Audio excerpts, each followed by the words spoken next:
Welcome to AI Pulse, where we break down the day's AI news into a clear, concise explainer. It's January 21st, 2026, and we are tracking some major moves that are really shaking things up. All right, let's jump right in. And we're not starting with some glossy press release. No, we're starting with what real people are actually saying. This quote from a Reddit user talking about Anthropic's Claude AI, it just perfectly captures this feeling that's been growing for a while now. See, what happened on January 20th is a perfect example. When Claude went down, users didn't just complain about an outage, they flooded the forums. And what they said revealed this much deeper gap between the incredible promise of AI and the sometimes frustrating reality of using it every day. And look, this wasn't just about the servers being offline for a bit. People are talking about a really worrying pattern. Claude is forgetting conversations midstream, its reasoning skills seem to be getting worse, and custom tools that people built their workflows around are just breaking. If you rely on this for your job, that's a huge deal. So here's the bottom line. This isn't just about one company's bad day. It's a sign that user demand is absolutely exploding, way faster than the tech can keep up. And you know what happens when things start to crack? It creates this massive strategic opportunity for the big guys, who are all fighting to be the most reliable, the most intelligent platform out there. And that's exactly what's happening. As people get frustrated, the two heavyweights, Google and OpenAI, are showing their cards. And wow, they have completely different game plans for winning you over. It's a fundamental split in how they see the future of AI. So this week, Google's top AI guy, Demis Hassabis, basically drew a line in the sand. And it's all about one thing: ads. He's saying, hey, if you're going to trust an AI with your life, can it really be serving you ads at the same time? And this really gets to the heart of the matter, doesn't it? Google is playing the long game here. They're saying no ads on Gemini. And you know why? Because they can afford to. Meanwhile, OpenAI is under massive pressure for the bills, so they're already trying out ads in ChatGPT. Google's building a fortress with its search money, while OpenAI is out there trying to find cash and fast. And if you want to understand just how different their situations are, just look at these numbers. It's staggering. In a single quarter, Google's ad revenue completely dwarfs OpenAI's total revenue. That is a massive financial cushion.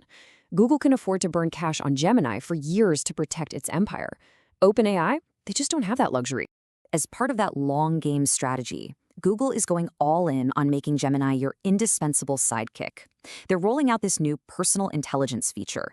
The idea is you give it permission and it securely taps into your Gmail, your Google Photos, everything to give you hyper-personalized answers that, frankly, OpenAI just can't touch right now. But paying the bills isn't the only fire OpenAI is trying to put out. Oh no.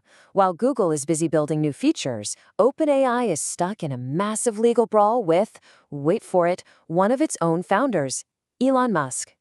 So let's rewind a bit. It all started with Musk putting up around $38 million, which was most of the startup cash, to create OpenAI as this nonprofit lab, for the good of all humankind.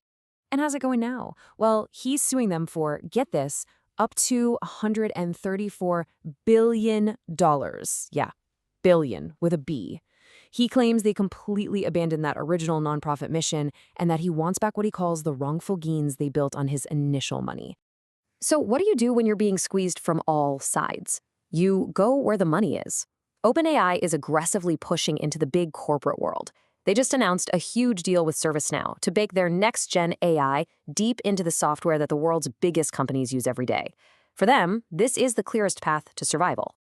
Okay, so we've talked about the chatbots, right? The things we all see and use. But underneath all of that, there's a quieter, maybe even more important battle going on. It's the race for the picks and shovels of this AI gold rush, the actual infrastructure that makes everything else possible.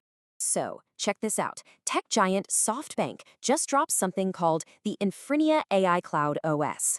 Now, don't let the name scare you. Think of it like a specialized Windows or Mac OS, but for running AI in a giant data center.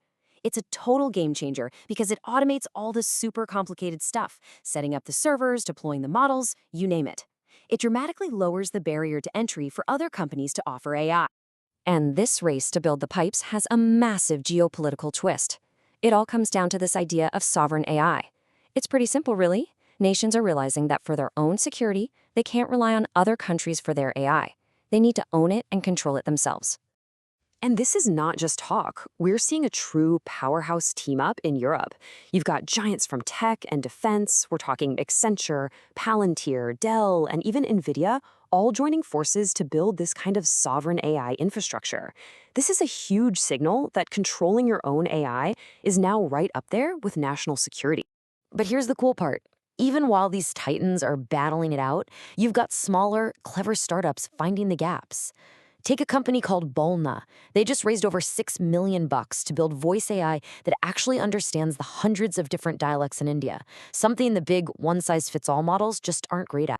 Okay, so let's pull back. What does all of this news from just one single day tell us about where this is all going? Well, it looks like three major battlegrounds are starting to take shape. First, you've got the fight for your screen, the user interface. It's your experience versus their need to make a profit.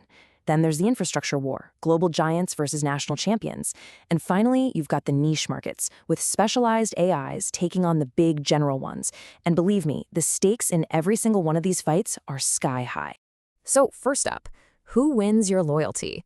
I mean, these companies are stuck between giving you this perfect, magical, ad-free experience and the mind-boggling cost of actually running the thing. Something's gotta give. Next, there's this huge philosophical divide. Who's actually going to control the AI of the future? Is it going to be the open source ideal that Elon Musk claims he was fighting for? Or is it going to be these closed off corporate systems? Basically, who owns the code that's about to run our world? And all of this leads to one final huge question.